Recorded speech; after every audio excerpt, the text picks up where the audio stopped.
Hello everyone, thanks for clicking on the video. I wanted to share my experience with Omega's service, Swatch Group service, whatever you want to call it.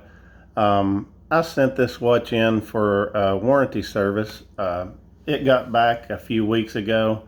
I wanted to do a true unboxing, and so I filmed one in my car as I picked it up at the FedEx location, and it didn't turn out so great, so I guess you guys get to see an unboxing that's not a true I got it right now unboxing like I kind of wanted to do.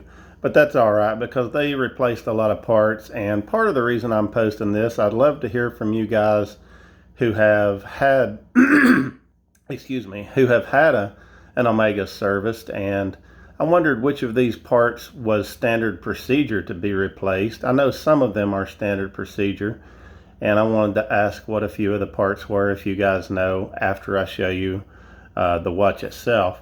A little background: I sent it in because it began losing 2, sometimes 3 seconds per day, rarely 3.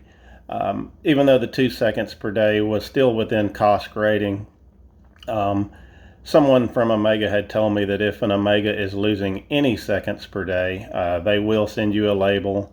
And I gotta say, they were pretty amazing upon my initial contact with them, because this is a 2016 model, the No Wave Blue, No Wave dial. 2016 model, but I bought it brand new in early 2018.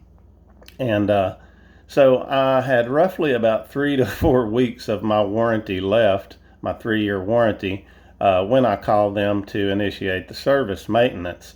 And they didn't give me any hassle. They sent me a label right away. It couldn't have been easier to send it in. After I show you the watch itself, I'm going to go over how it came back, some of the stuff they sent with it. They sent back, I presume, every part that they replaced. I know some of those are, what they usually replace regardless, but there was a few of the parts I didn't recognize, and maybe I would love to hear from you guys in the comments if any of you guys know what they are, if they are normally replaced regardless of if they're faulty or not. A couple of the parts had some obvious wear on them, so we'll go over that after I show you the watch. But in case you don't know, when you send an Omega watch in for service, they will polish the entire watch as part of it. I don't know if you can request that they not do that, but cosmetically, when I sent this in, this watch was about a 9.5 out of 10 on the cosmetic, because I tend to baby my watches and stuff like that, so and take really good care of them. So there wasn't a big change, although when it came back, it did look completely brand new all over again. And there's one little place that I wasn't so happy that they polished, but I'll try to remember to mention that. When it came back, it was keeping perfect time. One of the things they replaced was the mainspring and the mainspring barrel. So it was a new mainspring. I think there was a little break-in. I hand wound it and then wore it a few days, and for a few days I tracked it on my Atomic clock app to track the timing of your watch, and it was running exactly 0 per day. No gain, no loss for about the first 4 or 5 days. I suppose that was the new spring breaking in, because Omega told me they typically try to set them for plus 2 to 3 seconds per day, knowing that once all the parts mesh with each other, that it'll, hopefully keep close to perfect time. So that was interesting that they replaced the mainspring barrel. Cosmetically, this looks like a brand new watch. One of the neat things, when you send it in, I'm just going to rotate the watch around and let you get a good look at everything. Now, anything you see is probably either a smudge or something that I have put on it since it has been returned. But one of the neat things, when they receive your watch, they issue you a unique number, a unique login to a special site where you can track every single step of your watch's service. I'm going to try to stay in focus here. It basically changes its status every time a new step begins on your watch being serviced. Now right there you can see a few little scratches on the aluminum bezel. I don't think they replaced the bezel. I'm a little curious as to why they did not, because I was assuming anything that had scratches and dents they would replace, or anything that was damaged. Now, I'm not all that upset about it. I believe it, I don't, since they didn't return an aluminum bezel nor the ceramic part of the bezel, I presume those are the two original pieces, which there was nothing wrong with the ceramic part anyway. But on that site, you know, they show you a picture of your watch when they receive it, and they notate any issues. Some of the issues were low amplitude. They mentioned that there was normal use and stuff like that, and then it mentioned that the crystal itself had some scratches. Well, I looked at everything with a loupe, and I was unaware of any of that. It may have been scratches in the AR coating. That's what I suspect. You can see some very light ones, so I kind of think those scratches in the AR got placed on it while it was in the service, but I'm not sure. But it was a neat little website. Some of the statuses as they changed said like received watch, you know, service initiated, we're evaluating, service begins, and then it said waiting for parts for a few days, and then it said service begins for a few days, and then it went back to waiting for parts a couple of times. And, you know, one day, well, they had a little date, hey, that we expect to complete this service by so-and-so date. They only missed that by about 4 days. And I clicked back on that login like quite often just to see what was going on with it. And a FedEx tracking number showed up, and I was like, oh, wow, they've shipped it, you know, and it said service complete. And it was due to arrive, I think, 2 days after I noticed that. Now, this is one of the spots I'm not really happy that they polished the case back. There was not a single issue with the case back. And if you can see that little etched hologram right below the Omega symbol at the bottom of the hippocampus, it is very faint now. You can see it, but it's very faint. The little hologram, the globe hologram with the little Omega symbols all over it.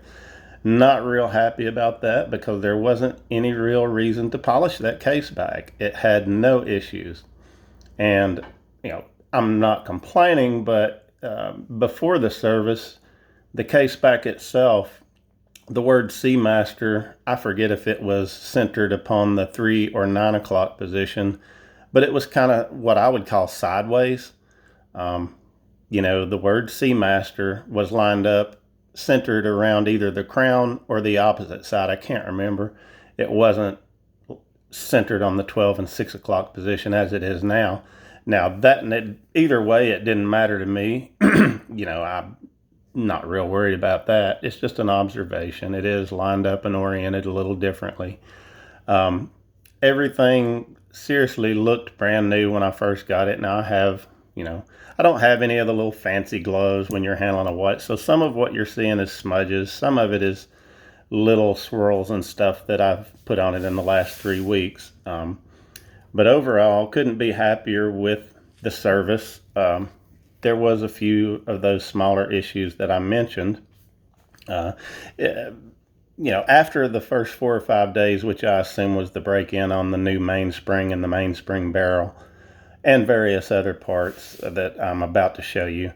After that, it started, I think it's at +3 a day last time I checked, and couldn't be happier with that. Everything's great.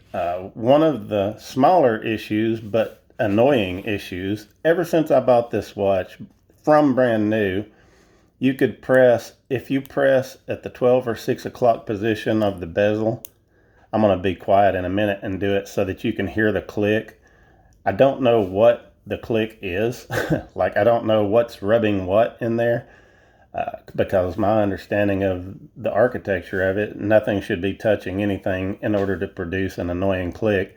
It did that from brand new. I never sent it in because it didn't seem like that big of a thing. I did mention it when I sent it in for this service maintenance because I had hoped that they would correct that, and they did to an extent.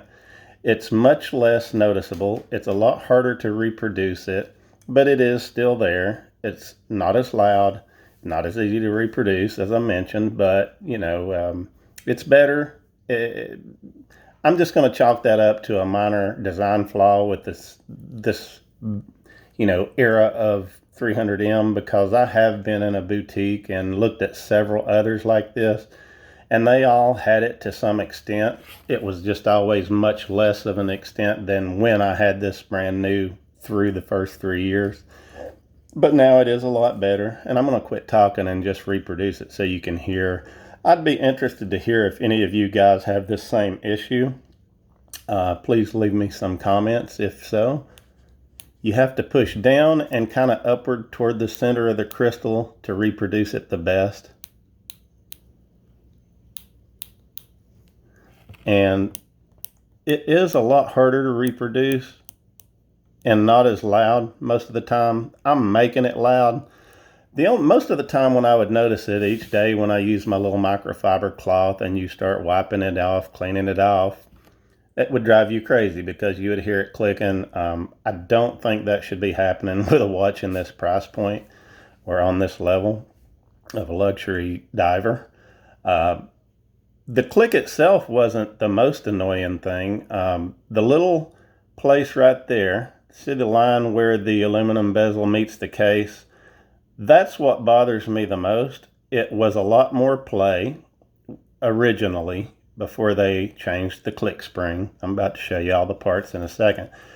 We went on vacation to the Gulf of Mexico a little over a year ago, and so I left it on in the salt water and playing around at the beach and stuff. And when we got back to the hotel, I immediately busted out the toothbrush and the warm soapy water to clean the entire watch because of the salt water. I quickly noticed that the bezel was just locked up. It was simply locked up, disabled.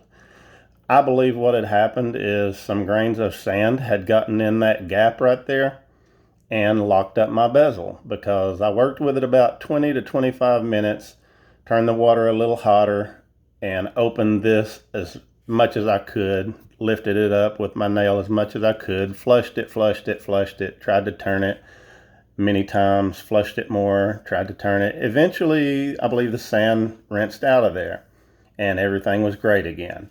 Now, that was my biggest problem with that play, that upward and downward play on the bezel. I've never cared much if there was any sideways play, but that's what bothered me. Guys, this is a diver, a professional diver.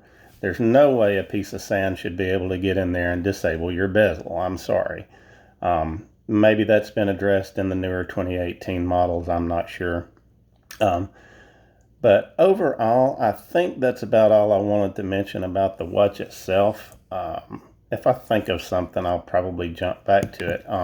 Because of the new click spring, it is quite a bit stiffer to manipulate, which these scalloped bezels, I'm sure you guys know, they're a little controversial. I've never minded it once they're broken in. I just need to, sit around and do that a bunch and get it a little more broken in. It feels great. It sounds great. It's just really stiff because of the new click spring. And, otherwise, great experience with the service. Never had an issue. I think they did great, even though I'm not 100% happy with what they did. Maybe this is just normal procedure for them. Again, if you guys have experienced it one way or another, I'd love to hear from you in the comments. And that's part of why I'm doing this. So let's move along to the parts that they sent back with it. It came in a great little service pouch with some foam inserts to keep the watch protected. It was wrapped around the case with this piece of plastic. All these little bags were what they sent the replaced parts in. They sent a little card showing, excuse me, they sent this little card showing what it's gaining per day and some other little tests, air pressure, water leak test, and all that stuff. And now for the parts, I wanted, most of these I know what they are. I've watched, I don't know if you guys follow the Watch Repair channel, but have watched his videos several times where he is servicing an Omega 2500 movement. Mine is the 2500D revision. And, one of my other questions, if you guys know, is I wonder which of these parts was just an upgrade because they had figured out a better way to make that part, or there was a better version of that part than when they produced the 2500D. Mine is the newest version of that back then, which is the D version. So maybe you guys know. I'm just going to go right to left to right, rather. They replaced the the mainspring barrel, and here's the barrel arbor, and here's the mainspring itself. Now, when this part was returned, I am the one that took the spring out and the arbor out. I wanted to see what the condition of the spring was, and it was kind of funny. I was going to do it that neat little way all the watchmakers do, where you just, divide the barrel in half and let it come out one coil at a time. Thought I knew how to do that, and it shot across the room. So if it looks a little bent or kinked, that wasn't how it was until I did that. So you got the mainspring barrel, the barrel arbor. I don't think they normally, I would have assumed they would automatically replace the mainspring, but not the barrel. Well, moving it around there a little bit. There is, on top of the barrel, there is ever so slight a scoring mark. It's very, very slight on the barrel. I did know they replaced the crown and the helium escape valve because both of those have little seals inside of them, and I guess it's just better to replace the whole thing. I didn't expect them to replace the the crown tube. So they did replace that. I didn't expect them to replace the entire handset, although I'm happy that they did because now I have better, brighter lume on the hands, and, couldn't be happier about that. Maybe there was some minor revisions in the handset. I'm not really sure. Then we got 3 different gaskets or seals, and the first 2 are a different material. They're kind of a hard plasticky material, and due to the size, my guess is this would be the crystal seal or gasket, and that this would be the bezel seal or gasket. And this one, I'm pretty sure, is the case back gasket or seal because it's more rubbery. And then we have the click spring. Sorry about all the shadows.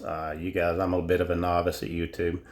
This is definitely the click spring, so they did replace that. And then we come to some of the ones that I'm not really sure. I'm 99% certain, trying to get this in better light. Let me see if I can, well, I can't change the flash. I'm 99% certain this is the ratchet wheel due to the square part at the top. Maybe you can see it in this light. There is some serious scoring on this ratchet wheel. I'm not sure if that's normal, but if it's not normal, I suspect that's why they replaced it. I'm fairly certain this is the ratchet wheel, and it's a little hard to manipulate. I'm trying to get a good shot of it, but maybe there you can see the scoring. It's like a circular scoring. And I think that scoring was done by this, which is what I think is the intermediate ratchet wheel. You can see scoring on it, and if it is the intermediate, it interplays with the ratchet wheel, and they're positioned in a way where I think that would cause that on each. My question is, why are those touching at all to the point where it's leaving those scoring marks? Now here's where we get into the mystery I might need your help with. I'm not sure if this belongs in the minute train or if I'm pretty sure it would be part of the timekeeping train versus the winding. If this isn't the intermediate ratchet wheel, I think it's a reversing wheel or something to do with the winding, which what I already mentioned was the winding as well. Maybe that's why it was losing a couple of seconds a day. Quite surprising in just 3 years of use to me. But there appears to be no scoring. I couldn't detect anything under a loop wrong with this part. So maybe you guys can help me and let me know what that is. Oh, you know what? Let me try to zoom in a little better. There we go. And yeah, I'm not sure what this one is. I'll go back. I think that's the intermediate ratchet. You can see the scoring a little better. Try to get out of the shadow. And then there's what I believe is the ratchet wheel. I don't know why I didn't zoom in before. I told you guys I was a novice here. Then we get into the completely unknown to me. I have no idea what this part is. Maybe you can see on the head right there. Well, maybe you can see on the head. That is not a screw head. It's got several striations. It looks like a screw head in this view right there. But if I go in closer, you can see it's got several little grooves. Maybe it is a screw head and it's just got grooves on it. It may be part of the helium valve, I'm not sure. Or it may be part of the winding stem where they replaced that. Because on the other end, on the far end, it looks like it was kind of snapped off of something. Maybe you guys can help me with what that is. And this little guy, I have absolutely no idea what this is. I've watched that video of the Watch Repair channel numerous times. I've never seen anything like this come out of there. It's got kind of a Chinese throwing star with a pinion and a gear on top. I wish the lighting was a little better, but let me try to turn it over. It's so tiny. I know well, there we go. There's a better view of it. I have no idea what that is. It kind of puts you in the mind of similar to a coaxial escapement. Maybe it's one of the parts of the escapement that I'm not familiar of. Maybe the guy on that channel didn't show this part when he pulled it out. Or maybe they've just redesigned this part and there's a newer version of it in my watch now. This is the one I'm most confused about. Like the others that I don't know, whatever. It's just that I've never seen this part, and it's not like I'm an expert, but it was kind of fascinating to me that, I wasn't sure what that was. So I hope this video has helped you, has maybe, showed you something you didn't know, wasn't aware of. Maybe you're thinking of sending your watch in for service. I would recommend it. I mean, they did a great job. There's a couple of things I would have preferred a little differently, but it was completely free to me. Cost me nothing to send it, cost me nothing to get the work done. That's bugging me, so I'm going to put that bezel back in center. There's a few little things I feel like could have been done better, but it was free. I don't mean to keep repeating myself. I suspect if you had to pay, well, I know the price list said that if it wasn't under warranty, I think a maintenance service is, roughly $500. And I'm pretty sure they replaced parts that they don't typically replace during a regular maintenance service. I think just seeing the parts that they did return, the barrel, the spring, the arbor, what I think is maybe the ratchet wheels, an intermediate ratchet, or possibly a reversing wheel. I think it's clear that it was not winding up all the way. Maybe that's why it was losing time. Even though I wear it every day of the week, non-stop, only take it off in the shower, and very few other situations. Like if I'm working on anything, it goes in a protective case. Even if I'm working on the simplest of things, even if I don't think it's going to scratch my watch, I'll put it away. So it shouldn't have not been winding fully unless there was some fault. And I think maybe that scoring on those two wheels may have been the culprit. Anyway, sorry this video is so long. I didn't mean to ramble on and on.